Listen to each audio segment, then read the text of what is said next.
First of all, who has not felt at some point overwhelmed by some feelings or emotions or a situation that's happening to them? If you've never felt overwhelmed over something, anything, please call me. I'd like to know your secrets.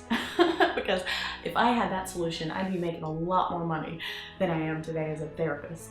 I know that everybody that I've ever come across has gone through something that's been a huge challenge. And again, we can compare to other people and say, my problems, your problems, first world problems. But the thing is, when we're having a hard time, it feels like a hard time to us, and that's what matters. And so the point of therapy is to set people up. So, and I always say it's kind of like wearing headgear in a fight, that it essentially puts you in a position where problems are going to arise, challenges are going to arise, hard things and sad things and disappointing things are going to happen in our life. Hurtful things, painful things are going to happen. They're going to happen. It's life.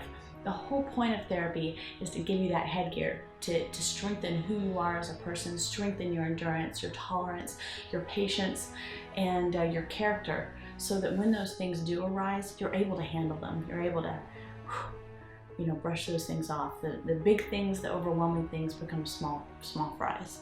And that's the goal. And even if they stay big things, you just feel a lot more confident. You feel better about yourself. You feel more confident in being able to handle those things. Going to a therapist is actually a lot more normal and a lot more needed than most think.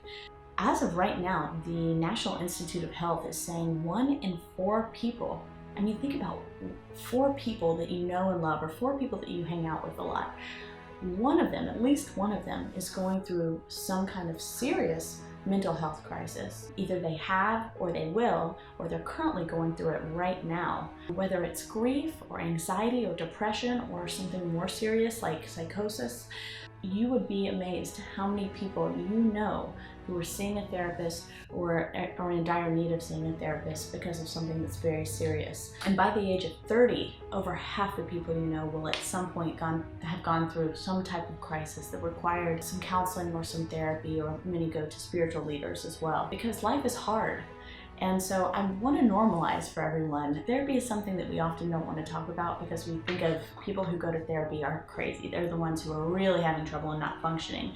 And oftentimes the goal is that someone goes to therapy before they're not functioning anymore. The goal is to say, ooh, we have a problem here. I need some help now, before it really begins to impact my life. And before it prevents me from being able to hold a job anymore. I'm talking about I can't get out of bed in the morning. It's so hard. I'm talking about I'm having trouble because I'm hearing voices. I'm talking about I am so depressed that I haven't laughed in 2 months. Those types of things can take over your life. It is absolutely normal for you to go and experience some of these things. Ultimately, people begin therapy because something's not working. They're feeling like crap. They're not feeling good. They're having trouble getting through their day. They are having trouble building relationships with people. So with that being said, the goal of therapy is to create a new way of thinking. It's kind of taking those sunglasses off and helping you manage your life in a way that's more productive and more true to your values, more true to who you are and what you love to do and the type of person you love to be, and helping you feel good about you, feel good being you in your skin. Well, thank you so much for your time, and if you have any further questions or comments, I'm really excited to hear what you all think about this video.